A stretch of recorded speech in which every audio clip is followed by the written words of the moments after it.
కైలాసంలో ఏ శక్తి ఉందో శ్రీశైలంలో అదే ఉంది. ఇది తెలుసుకోవాలి. కైలాసమే శ్రీశైలం కనుక కైలాసానికి వెళ్ళలేదని బాధ అక్కర్లే. ఆ బాధ కలిగిన ప్రతిసారి శ్రీశైలం గొడుపుతారు సార్. సామాన్యం కాదు, నిజంగా రహస్యం అది. కైలాస శక్తి ఇక్కడ ఉన్నది. శివశక్తులు ఇద్దరు కలిసి ఉంటారు. అందుకే శ్రీశైలం అంతా శివశక్తి మయం.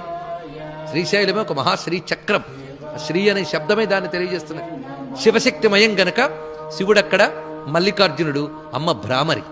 భ్రమరాంబ రాకముందు కూడా శ్రీశైలం ఉంది. మరి శక్తిపీఠాలు ఎప్పుడో ఏర్పడ్డాయి పరమేశ్వరుడు నుంచి, అప్పటికీ శక్తిపీఠమేట. పైగా శివుడు ఇక్కడ లింగరూపై వచ్చినప్పుడు అమ్మవారు ఏ రూపంతో వచ్చారు? ఇక్కడ అమ్మవారు అర్ధనారీశ్వరి రూపంతో వచ్చింది. మొట్టమొదటి ఉన్నది అర్ధనారీశ్వరి, గౌరీదేవి ఆ రూపంతో వచ్చింది. అందుకే మల్లికార్జునుడి దర్శనం చేసి మనం ప్రక్కకి అలాగా రాగానే అర్ధనారీశ్వరి, ప్రాచీనమైన శ్రీశైలం విషయంలో పరిశోధిస్తే కనబడిన అంశం.